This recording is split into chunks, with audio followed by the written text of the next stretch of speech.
Bienvenue sur Colline You, le podcast qui t'invite à plonger à l'intérieur de toi. Je m'appelle Colline, je suis énergéticienne, réflexologue et formatrice.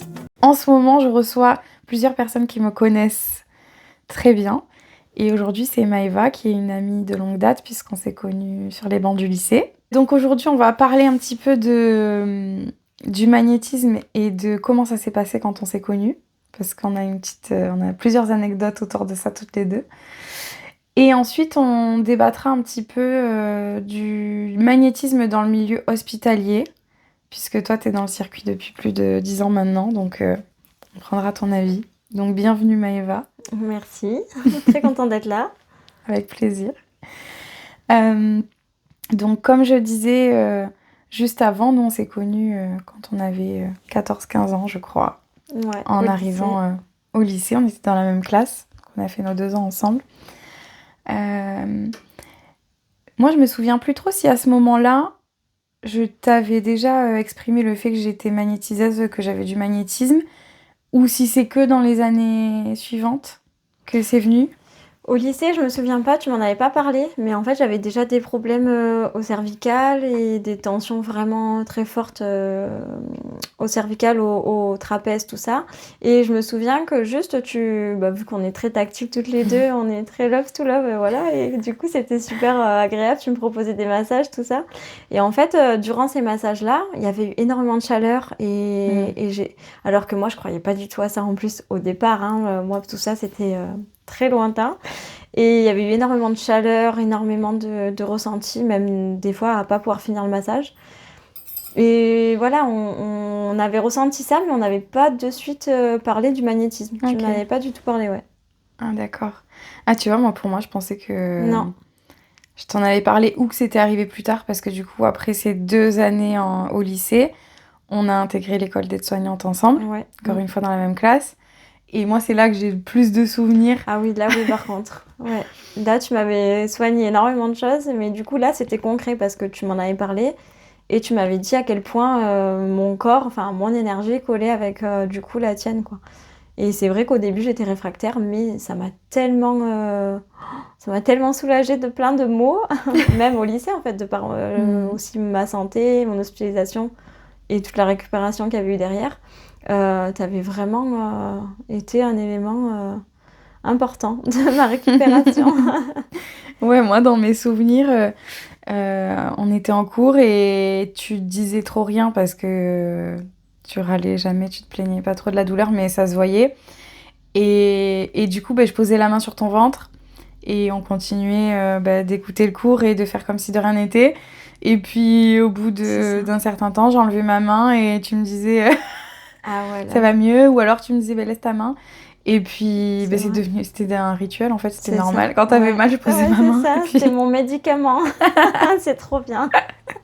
Et pourtant, je sais que tu prenais beaucoup de cachets à ce moment-là. Oui, énormément, ouais. J'avais des lourds traitements à l'hôpital. Ouais.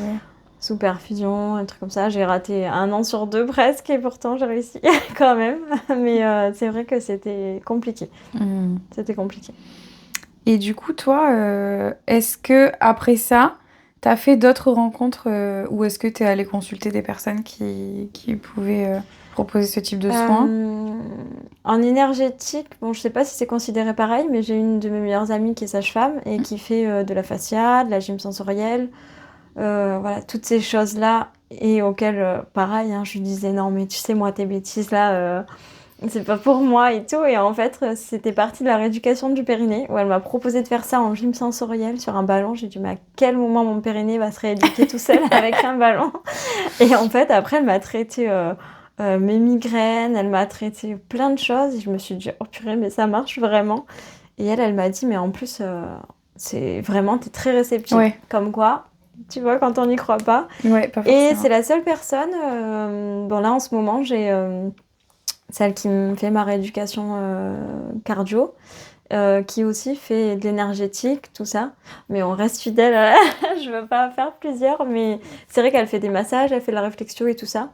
Et voilà, donc c'est vrai qu'en fait je trouve que ça se développe beaucoup. Bon, heureusement pas chez tout le monde, et des personnes qui sont vraiment faites pour ça, parce que sinon ça serait pas cool.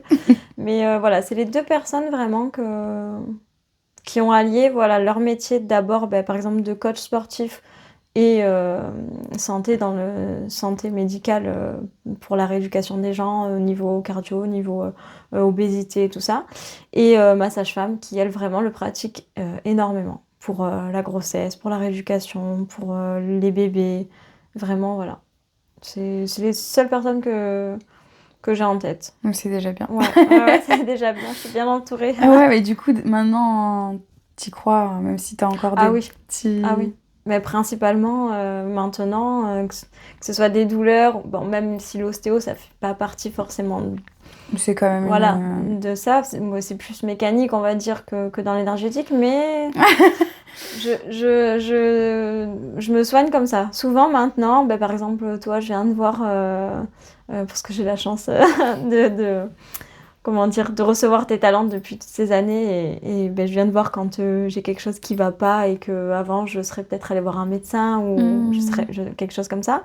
Ma sage-femme, elle me soigne vraiment plein de choses aussi. Donc c'est vrai que non, j'ai adhéré, on va dire, au fil du temps à ces pratiques auxquelles j'étais complètement... ça marche pas, c'est pas pour moi. Au final, si. Et je suis une des plus réceptives, souvent quand les personnes me disent « Oh là là, mais putain, c'est tellement chaud, c'est tellement... » Ouais. Après, est-ce que tu t'es pas posé la question, toi, si t'avais pas un peu de magnétisme ? En fait, je sais pas si ça a un lien, mais moi, c'est vrai que quand j'ai un très fort lien avec les animaux, mais vraiment, j'arrive à me connecter à eux, mais à des animaux même des fois sauvages et tout ça. Bon, je dirais pas que je m'appelle Marcelino, mais, mais je veux dire, je suis vraiment connectée et j'arrive souvent à les endormir, des trucs comme ça. Avec les gens, je sais pas, bon, j'endors personne encore, mais... Mais bon, j'ai pas essayé. Bon, je suis plus proche des animaux quand même. Ouais. Oui, pour moi, c'est une forme de magnétisme. Après, c'est vrai que si on est si proche aussi depuis tant d'années, c'est qu'il y a, au niveau vibration, il y a quelque chose qui colle. Et je l'ai pas dit tout à l'heure, mais du coup, t'es aide-soignante, comme moi à la base. Ouais. Et ensuite, t'es auxiliaire de puériculture depuis quelques années et t'es aussi pompier. Ouais, aussi. Donc, t'es vraiment dans l'humain... Full médical. à bloc. Et moi, je sais un peu comment tu es. Donc, comme tu disais tout à l'heure, t'es très tactile, etc. Ah oui. Est-ce que tu penses pas que lors de tes interventions, que ce soit pompier, que ce soit quand tu t'occupes d'un bébé, d'une personne âgée, etc., est-ce que tu penses pas que dans ton toucher, il n'y a pas quelque chose qui se passe, même si tu veux pas mettre un mot là-dessus, juste quand c'est quand tu as une intention bienveillante, est-ce que tu penses pas que ça a une action ? En fait, si, j'en suis sûre, parce que ma prise en charge, elle est souvent différente de celle des autres, parce que j'ai une proximité qui va s'établir de suite, parce que moi, je suis quelqu'un de très tactile, très love to love, je dis très toujours, humaine. moi je suis tout plein d'amour, j'aime tout le monde, mais et je pense que oui, en fait, le toucher, mais même dans la vie de tous les jours, enfin quand tu vas dire bonjour à quelqu'un comme ça, ou que tu vas dire bonjour à quelqu'un en posant ta main sur lui, c'est pas le même bonjour. C'est rien, c'est une main posée. Mais moi, mes patients, je leur prends toujours la main. Je leur fais toujours des trucs comme ça. Après, je vois s'ils sont réceptifs ou pas. Bien sûr, la personne qui a 30 ans, si elle a rien de grave, je vais pas arriver et dire bonjour, vous avez mal quelque part. Non, mais voilà. Oui, tu doses. Même en pompier, je veux dire, ça fait plusieurs années maintenant et j'ai toujours ce besoin de rester debout, de poser ma main sur leurs mains, de poser ma main sur leur corps, de chanter, Voilà, en fait, je peux pas être à moitié, c'est pas possible. Il faut que ma prise en charge, elle soit comme moi, je pense qu'elle est bien. Et si je le fais pas à fond, je me sens mal dans mon rôle de soignante. Donc, je suis même trop des fois parce que... comment dire ? Eux, c'est pas mal perçu, hein, je suis pas intrusive, attention, mais...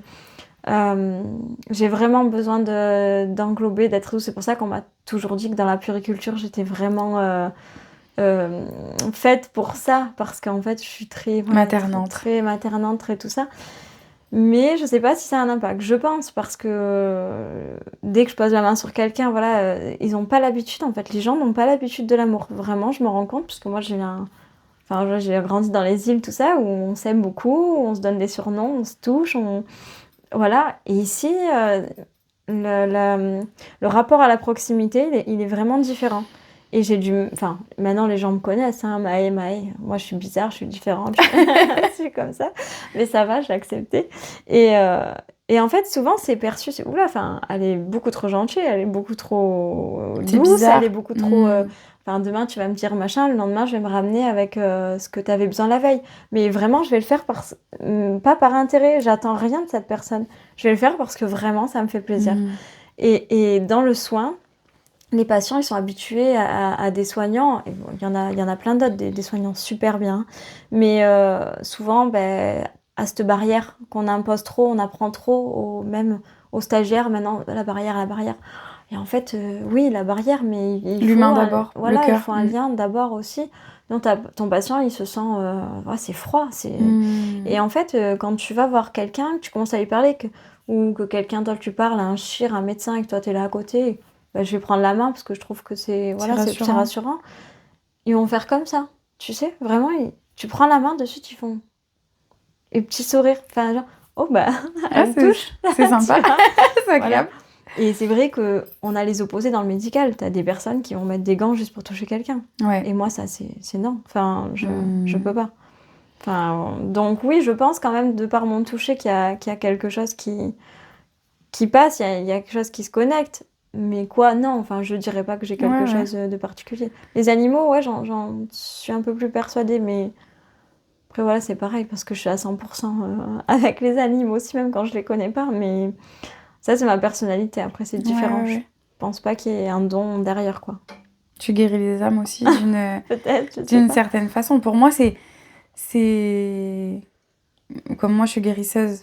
On peut appeler ça guérisseuse avec ce que j'apporte, mais pas que dans le magnétisme, dans aussi dans le rapport à l'autre, voilà, dans ce que je suis pleinement. Et toi, tu es pleinement guérisseuse, mais différemment aussi, puisque même dans le perso, quoi, le rapport que tu vas avoir aux gens va amener à ce que l'âme grandisse, etc. Donc, c'est beau. Ouais, j'aime à 100%, normalement. Non, mais c'est bien. Normalement, ouais. En fait, je me rends très disponible. Voilà, j'ai besoin d'être comme ça. Donc, est-ce que c'est une part de quand on guérit les autres, on se guérit aussi soi-même de plein de maux? Parce que quand on soigne des gens et qu'on en a autant soi-même, c'est pas Moi, je suis d'accord avec ça. Mais ça a ses limites, en fait. Je pense que ça y contribue. Et ça fait du bien, mais il faut pas que ça pallie à s'occuper de soi-même, prendre soin de soi-même, s'oublier, faire attention à sa santé, etc. à tout niveau, n'est-ce pas? Ouais, j'essaye. Donc, voilà. Progresse. Je progresse. Donc, tout à l'heure, je disais qu'on allait parler un petit peu justement du monde de l'énergétique et de toutes les pratiques paramédicales, alternatives, qui viennent un petit peu s'entrechoquer avec la médecine conventionnelle. Donc toi qui es dans le circuit hospitalier du coup depuis longtemps, est-ce que tu arrives à voir une ouverture au fil des dernières années? Est-ce que ça l'était déjà il y a 10 ans quand tu as commencé? Comment tu vois les choses et qu'est-ce que tu peux observer comme pratique? Est-ce qu'il y a carrément des employés qui sont formés directement en interne et qui vont rajouter ça à leur pratique, ou c'est plutôt des intervenants extérieurs qui vont venir? Enfin, est-ce que tu peux me dire un peu comment ça se passe? Parce que moi, c'est un peu mon goal ultime, je t'avoue, de pouvoir intervenir dans les hôpitaux, dans les centres de santé, etc. Mais j'ai l'impression que c'est encore un peu fermé. En fait, il y a 10 ans, enfin, il y a plus de 10 ans, c'était pas autant que ça. Il y avait pas... on connaissait ça, mais il y avait ces pratiques-là à l'extérieur et le monde médical. Les deux, ils allaient pas trop ensemble. C'était un petit peu même la guéguerre de dire oui, mais ça, c'est de la médecine parallèle, ça guérit rien. Enfin, voilà, ils étaient vraiment pas ensemble. Maintenant, c'est même... dans certains services, c'est même trop. Tu vois, par exemple, en maternité... c'est devenu trop, on va dire, un petit peu comme Instagrammable, quoi. C'est-à-dire qu'on veut le bain langé parce que ça fait bien, on veut l'accouchement comme ça parce que ça fait bien, mais pas vraiment pour les propriétés qui existent. Donc ça, c'est, on va dire, dans ce service-là. Mais par contre, c'est un des services, je trouve, avec le bloc opératoire, où c'est le plus développé. C'est-à-dire Ok. par l'hypnose, pour le bloc opératoire, par la musique aussi. Voilà, s'évader grâce à la musique. Et là, un petit peu comme de la sophrologie et tout ça. Ouais. Toi, t'as quelqu'un qui fait de l'hypnose à l'hôpital où tu travailles? C'est pas quelqu'un de reconnu, mais c'est quelqu'un qui le pratique et que ça fonctionne bien.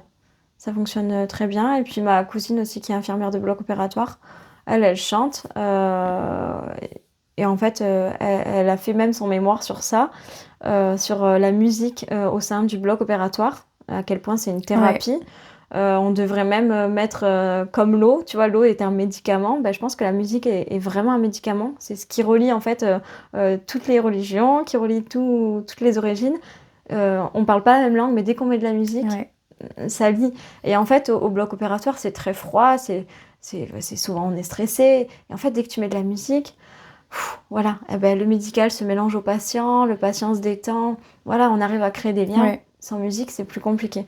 Et en fait, voilà, au bloc opératoire, il y a ça. Et en fait, en maternité, maintenant, on a tout ce qui est, par exemple, ouais, dans l'énergétique. On a les référentes en lactation aussi, qui Ouais. souvent font les bains thalasso, les massages, la réflexion plantaire.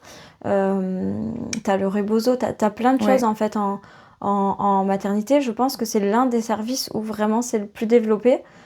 Parce que, voilà, hein, et tant mieux, grâce à Instagram, grâce à toutes les influenceuses qui font ça, qui parlent de ça et qui le pratiquent Ouais. ou qui le font pratiquer. Ça s'est développé énormément parce que ça donne envie, c'est beau, c'est voilà. Mais dans les autres services, ça commence doucement à se faire. Par exemple, la fascia, la gym sensorielle, tout ce qui est viscéral, même en ortho, pour soigner un petit peu les maux mécaniques. Ouais. Vraiment, ça se développe beaucoup. Et est-ce que tu penses pas que c'est beaucoup développé en maternité parce que c'est autour de la vie, le début de la vie, en fait, un bébé, c'est voilà, c'est précieux, c'est ses premières heures, ses premiers jours de vie, il faut qu'ils soient exceptionnels. Mais moi, je trouve, de mon point de vue, que c'est dommage qu'il n'y ait pas exactement la même chose pour la fin de vie. Ah, Parce que moi, c'est quelque chose qui me touche énormément. La fin de vie, c'est un passage qui est tout aussi important que la naissance pour moi. Et les dernières semaines, les derniers jours, les dernières heures de vie, pour moi, doivent être mm. englobantes, sans souffrance, entourées d'amour, etc. Et est-ce que c'est pas un axe d'amélioration, justement? Donc la maternité, c'est très bien, c'est magnifique, mais est-ce qu'il pourrait pas y avoir ça un petit peu en réa aussi? Est-ce que t'as vu un petit peu des approches En en réa, oncologie, etc., tu vois? voilà, en onco et en soins pâles, oui, ça existe et il y en a. Et il y a de plus en plus, on va dire, de soignantes qui se portent référentes et qui font des formations par Ouais, rapport à ça. Donc, pour être, par exemple, soins palliatifs, référente en fin de vie pour l'accompagnement, la prise en charge de la douleur, même qui n'est pas exprimée, le bien-être, les soins de confort. Voilà, on va pas aller dans les soins intrusifs, on va ouais, rester dans le soin de confort. Et ça se développe, voilà, en soins palliatifs, ouais, ça se développe aussi. On vient vraiment englober, être plus doux, être moins dans le médical, on ressent moins, voilà, tout ça. En réa, non, parce que enfin, moins, je trouve, ça peut le faire, mais avec des personnes qui le sont, mais qui sont pas référentes ou quoi. oui, On oui, va ok. pas poser des professionnels comme en maternité ou comme en soins pâles qui sont référentes de ça ou qui sont formés pour ça et qui viennent ou qui sont déjà dans les services, donc qui existent dans les services. En réa, c'est plus technique, t'es beaucoup plus dans le soin, dans le stérile ou même dans des grosses pathos, Ouais, voilà, où on va dire comment dire, le, le devenir en long terme ou en moyen terme, on ne connaît pas. On est dans l'instant T et ouais, on est trop dans le soin encore pour en fait pouvoir. Mais les soignants qui sont OK avec ça, en réa, ils le font aussi, c'est-à-dire par la ouais. chanson, par le massage, par le toucher, par l'énergie. Voilà, mais voilà, c'est en off quoi. C'est Oui, oui, oui. pas. Mais moi, je me souviens quand j'étais aide-soignante au début, j'avais eu une formation justement sur le toucher massage. Et c'était trop bien parce que justement, on apprenait des pratiques courtes pour faire des massages sur les mains, sur le ventre par exemple, pour aider au transit, etc. Et ça, je trouvais que c'était génial. Moi, j'avais envie de toutes les faire, les formations. Ah ouais, Et tu vois, je trouve qu'il y a quelque chose à faire. Enfin, il y aurait à développer. Après, bien sûr qu'en réa, on va aller à l'essentiel, comme dans beaucoup de services en général quand tu es à l'hôpital. C'est qu'il y a une urgence de prise en charge médicale qui est importante. Mais il pourrait se rajouter à ça peut-être quelqu'un qui intervient ou justement former le personnel pour que ce soit au niveau du budget plus accessible pour les hôpitaux à des techniques un peu plus... plus aléatoire, plus douce, on va dire, moins intrusif. Ouais, mais en fait, voilà, la sensibilisation, maintenant, elle y est. Hein, le soignant, enfin, quand on est formé, nous, il y a 10 ans, quand on a été formé, on était déjà sensibilisés sur toutes les pratiques, sur la manière d'aborder quelqu'un, sur la douceur, etc. Après, soit on se perd dans le flot soignant, soit on reste comme on est, on garde nos valeurs et on arrive à maintenir le cap. Mais on n'a pas assez de temps, quoi. Le temps, il manque, mais après, moi, je travaille de nuit, donc c'est encore différent. Moi, je Oui, travaille c'est un de nuit poste parce que ça correspond à mes valeurs. Je peux pas faire vite quelque chose et par principe, parce que j'ai pas le temps. Donc, c'est pour ça que la nuit, ça me correspond vraiment. Après, il y a des services où tu cours énormément, où tu as moins le temps. Mais par exemple, en maternité, tu vas pouvoir prendre le temps de masser la poitrine d'une femme qui allaite et qui est très douloureuse, au lieu de lui donner des médicaments, au lieu de lui dire faites ci, faites ça, allez sous la douche, voilà. Tu peux prendre le temps de la masser. Souvent, la nuit, c'est anxiogène, donc que ce soit les bébés, les mamans, elles ont besoin que tu t'assoies avec eux. Tu peux passer ce temps-là, tu peux passer un quart d'heure, 20 minutes, voilà. En journée, c'est moins impossible parce que voilà, il y a les bains, il y a tout ça, et encore, on est en train de changer beaucoup de choses sur ça, c'est-à-dire que il y a des bains qui se font le soir tard et tout ça, donc ça évolue. Mais voilà, moi, la journée, je pourrais pas. Je pense que je pourrais pas parce que le manque de temps et de venir noircir mes soins et pas être dans l'axe de mes principes et d'être à 100%, moi, je serais incapable parce que je sais pas faire les choses à moitié dans ma vie tout court, donc encore moins dans le soin. C'est pas possible. Moi, c'est ce qui m'a fait arrêter, de toute façon. C'est ce qui m'a fait arrêter petit à petit parce que j'adorais ça, moi, l'EHPAD. J'adorais les personnes âgées, etc. Mais je trouvais le champ d'action hyper limité, en fait, pour les accompagner. Et après, j'ai compris que c'était parce que j'aspirais à autre chose et que c'était pas vraiment la bonne branche. Mais bon, c'était une première branche. C'était un tremplin, ça t'a bien aidé. C'était incroyable. Mais ça serait bien de pouvoir allier les deux. Oui, c'est clair. Ça serait merveilleux. On m'a dit quand même, on me dit que oui, certains oncologues conseillent à des patients d'aller voir un coupeur de feu, par exemple, pendant la radiothérapie. Je sais que ça se fait, mais c'est pas hyper... c'est pas développé encore. Non, tu vois, par exemple, quand ma grande-tante, elle a eu sa radiothérapie, j'ai appris à ma mère à magnétiser, à faire à couper le feu, en fait, parce qu'elle y allait toute la semaine, et moi, je pouvais pas me déplacer, et je pourrais le faire à distance, mais comme je sais que ma mère est capable, je l'ai missionnée. Et du coup, elles faisaient ensemble la prière pour couper le feu. Et on en discutait justement dans la dernière vidéo avec ma mère.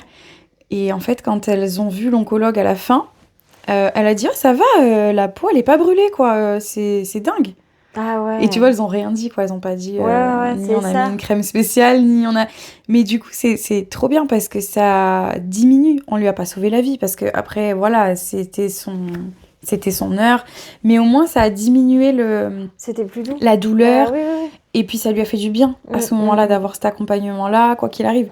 Donc, voilà, nous, on l'a fait comme ça. Mais je sais qu'il y en a beaucoup. En fait, ailleurs, ma cousine, elle me parlait de ça. Elle a une copine qui est... Je saurais plus te dire où. Et là-bas, c'est hyper développé. C'est-à-dire que les praticiens, ils sont proposés au sein de l'hôpital. C'est-à-dire, au lieu de te dire, tournez-vous vers tel, dans le médical, où c'est hyper fermé, t'as vraiment les praticiens qui sont à l'hosto, l'énergéticienne, comme tu disais, le coupeuse de feu, machin, l'hypnotiseuse. Et tout ça, c'est proposé au sein même des hôpitaux. En fait, c'est génial. tellement développé que limite, ils passent par ça avant de n'importe quelle thérapie, on va dire, médicale. Après, ce qui est délicat, je trouve, en fait, pour allier les deux, c'est de faire attention, en fait. Ouais. Parce que forcément, il y a des praticiens qui vont avoir un discours un petit peu dangereux et qui, justement, vont vouloir évincer la médecine. Alors que non, numéro 1, médecine, il n'y a pas... Voilà, encore une fois, il n'y a pas de débat là-dessus. Nous, on pose jamais un diagnostic, on prétend jamais guérir. Quand on dit guérisseur, c'est un mot ancestral qu'on utilise, mais on peut pas prétendre à guérir, en fait. On va être là pour accompagner, pour soulager. Si ça marche, ça marche. Si ça marche pas, ça marche pas. Quoi qu'il arrive, on aura apporté notre aide comme on peut. Et puis, voilà. Mais c'est vrai que ça serait intéressant d'avoir justement un pôle péri médical dans chaque centre hospitalier, quoi. Et dans les EHPAD et dans tous les services. Ouais. Là, vraiment, c'est le plus en maternité où t'as des extérieurs, des référentes en portage, t'as des référentes en lactation, t'as des référents. Et en fait, t'as beaucoup de choses comme ça. Alors ça se développe, pourquoi ? Parce que c'est des services où les nanas, elles sont passionnées, où elles sont dedans. C'est le service où tu as le moins d'arrêt maladie, parce que voilà, ça reste... quand c'est dur, parce que quand c'est noir, c'est encore plus noir quand c'est des adultes, parce que c'est compliqué. Mais c'est les services, en néonat aussi. Ça, c'est mon service préféré, la néonate, j'adore. Mais... en néonate, ça se fait aussi énormément pour que le soin soit le plus doux possible, parce que tu comprends bien que quand on s'occupe de bébés qui font 500 grammes, où tu as juste les mains qui travaillent et que tu viens faire des soins, des fois des prises de sang sur ces petits corps qui sont comme la tasse, là, tu vois, tu as besoin d'avoir des alternatives pour apporter un soin vraiment qui soit doux et que ça soit pas compliqué, tu vois, pour le bébé, pour la famille, pour tout le monde. J'allais dire pour la famille aussi, ne serait-ce que pour accompagner. On reste dans le soin technique, mais en fait, tout ce qui vient l'englober, voilà, ça passe mieux, ça vient faire du bien, et de plus en plus, mais quand même beaucoup dans les services d'enfants ou dans les services de fin de vie. À croire que tu vois ce morceau de vie où en fait t'es là, t'es en pleine forme, t'as pas le droit d'avoir des soins qui sont plus doux, tu vois. T'es là, tu souffres, machin, mais bon, tu te relèves et t'es en vie, et t'es ni un bébé, ni en fin de vie, donc en fait, t'encaisses. Alors que je pense que des fois, ça ferait du bien, quand même, tu vois. Que ce soit accessible à tous, que ce soit proposé pour tout. Pour même en obstétrique, ou pour les femmes qui ont des douleurs. Voilà, on sait que la femme, elle a plein de pathologies qui sont douloureuses, qui sont compliquées, qui viennent tout modifier au niveau de leur corps. Et je pense que des fois, proposer des alternatives pour ces femmes qui ont des pathologies comme ça serait génial, avant de leur proposer des traitements hyper lourds et qui les cassent en deux. Non, mais c'est la réalité. Hein. Et il faut que ça se développe. Mais je pense que c'est un bon chemin, parce que ça n'a rien à voir avec même il y a 5 ans. Ça évolue vraiment énormément. C'est bien, mais c'est encourageant pour moi. C'est vrai. Moi, tu vois, j'ai un projet là depuis quelques temps. Je suis en train d'ouvrir mon organisme de formation pour la réflexologie plantaire et pour l'énergétique.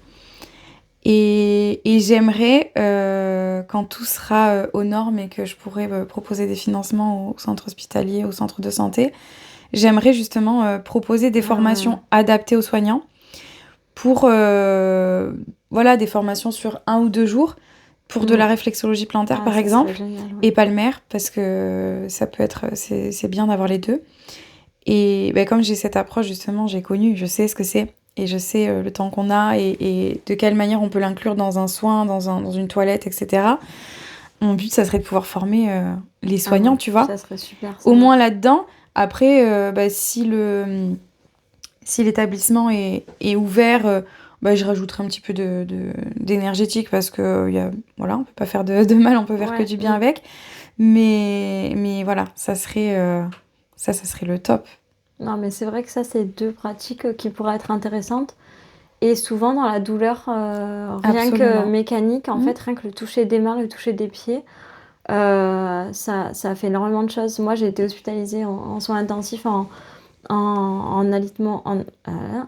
J'étais alitée stricte, c'est-à-dire que j'avais même pas le droit de me lever pour faire pipi. Et en fait, il y avait une des nanas des soins intensifs qui, justement, le soir, enfin la nuit, hein, c'est toujours moi, je suis la team nuit, c'est le meilleur, qui, justement, me faisait ça, qui me proposait de me masser les jambes, parce que Dieu sait à quel point c'était douloureux, de me masser les jambes et tout. Et en fait, ce moment de, on va dire, 10 minutes qu'elle a pris, ça faisait trop du bien. Et rien qu'en fait de se connecter à quelqu'un, voilà, la pression, ça c'est génial, quoi. C'est vrai qu'en plus, s'ils sont formés et si c'est bien fait, C'est magique. On sait que les pieds, hein, c'est tout le corps C'est entier, ça. hein, c'est trop Mais bien. justement, c'est ce que je fais. Je fais des ateliers pour les papas, pour les futurs parents, en fait, ou futurs accompagnants. Et en fait, donc j'apprends à la personne qui va accompagner la femme enceinte. Il faut que je refasse un bébé, quoi. à stimuler les zones intéressantes, notamment la zone du bassin, l'utérus, etc. Ouais. Mais aussi la zone du plexus solaire pour l'avant-accouchement, mais pour la période de travail, en fait, le moment de travail. Et ça peut aider déjà à canaliser le papa, l'accompagnant qui est très souvent stressé à ce moment-là, qui ne sait pas où se mettre. Il sait pas où se mettre, il sait pas quoi faire. Il est plus stressant qu'autre chose pour la maman qui est en train d'accoucher. Et pour les soignants, des fois. Voilà, c'est ça. Donc au moins, hop, on l'assigne à une tâche. Et en même temps, ça fait du bien et c'est des zones qui sont intéressantes parce que du coup, ça aide le corps à s'ouvrir, à se relâcher, à travailler. Donc il y a de quoi faire. Il y a plein de choses à faire. Ouais, même sans, tu vois, en mettant l'énergétique de côté parce que c'est peut-être encore un peu trop farfelu pour certaines personnes. Et puis ça reste du non palpable. Donc c'est voilà. Mais la réflexologie plantaire... C'est assigné vraiment, je pense, à une personne. Enfin, je pense que l'énergétique, tu vois, j'ai l'impression qu'il faut être... en fait, c'est un don. Toi, t'es comme ça, pas tout le monde, ça peut pas se faire sur des formations. Enfin, tu vois, autant alors, le reste, oui, mais ça, du je sais coup, pas. Je vais en profiter pour te poser la question que j'ai posée à tout le monde. Est-ce que tu penses qu'on est tous capables de magnétiser ou est-ce que tu penses que c'est un don réservé à l'élite Le summum. Je pense pas qu'on soit tous capables de magnétiser. Je pense qu'on est... Et encore, on n'est pas tous capables de magnétiser. Il y a une autre partie qui est capable, on va dire, de faire passer des choses à travers le toucher. Et il y en a d'autres pas du tout. Moi, je connais des personnes, demain, ils vont te poser la main dessus, il n'y a rien qui va passer. Je te promets, il n'y a rien qui passera. Parce que non, ça passera pas. Donc, voilà, il y a la team qui sont capables de magnétiser, je pense, parce que peut-être qu'ils sont pas au courant, mais que c'est en eux. Et voilà, à un moment donné, dans leur vie, ils vont s'en rendre compte. Okay. Il y a les autres qui sont capables, je pense, de par un état d'esprit, une personnalité, de faire passer beaucoup de choses dans leurs mains, comme moi, par exemple, parce que je suis toujours en train de toucher tout le monde. Et il y en a, non, ça se fait pas. Faut pas qu'ils touchent. Je pense que ça passe pas. Donc toi, tu penses que c'est pas forcément le côté j'ai du magnétisme ou pas, mais c'est plus le côté est-ce qu'humainement je suis capable de donner à... Ouais, c'est ça. Ouais, je suis totalement d'accord avec toi. Parce que au niveau limite physique, en fait, on est tous capables puisque, comme je le disais, on a de l'énergie qui circule en nous, donc on devrait être en capacité de le partager, de le canaliser vers quelqu'un. Donc ça, c'est un fait. Maintenant, est-ce qu'on est capable de donner humainement, etc. C'est deux choses qui sont différentes. Ça, j'en suis persuadée. Ah non, vraiment pas. Mais vraiment, mais tu le vois à la capacité, par exemple, où moi ou quelqu'un d'autre qui est très à l'aise avec le toucher ou avec même le parler, en fait, tout court. Moi, je peux dire tout ce que je pense dans ma tête à quelqu'un, je suis absolument pas gênée, que ce soit en positif ou en négatif. Ouais. Je vais dire à quelqu'un, t'es trop belle aujourd'hui, t'es trop beau aujourd'hui, tu sens très bon. Mais j'ai pas de mal avec ça. Ouais. Vraiment, je peux faire des compliments. Déjà, j'ai zéro fierté, moi, alors déjà, ça passe crème. Mais je pense qu'il y en a d'autres, pas du tout. Ils sont pas du tout à l'aise avec Ouais, le toucher. Quelqu'un pleure devant eux ou quelqu'un va mal, est malade. Tu vois, ils savent Ils pas vont quoi fuir, faire, ouais. ils vont fuir parce que... Et donc non, je pense pas qu'on puisse tous faire passer quelque chose à une autre personne avec nos mains ou même sans toucher la personne, c'est pas possible. Il y en a qui sont pas à l'aise avec ça et Ouais. c'est ok, enfin, tu vois, il y a... Oui, c'est juste que chacun a Ouais, a sa mission de vie, chacun a son rôle c'est ça. sur cette terre, et puis voilà, hein, il y en a qui seront très forts dans quelque chose, mais pas dans l'humain, Ah, voilà, et dans et autre voilà, chose, et c'est ouais. pas une tare, hein, c'est juste chacun est fait pour... Donc il y a des paliers, mais pas tout le monde est fait pour magnétiser. Ok, bah merci pour cette belle conclusion. Ben, merci à toi. C'était parfaite. Ah bah oui, bah, c'est sûr. Bravo.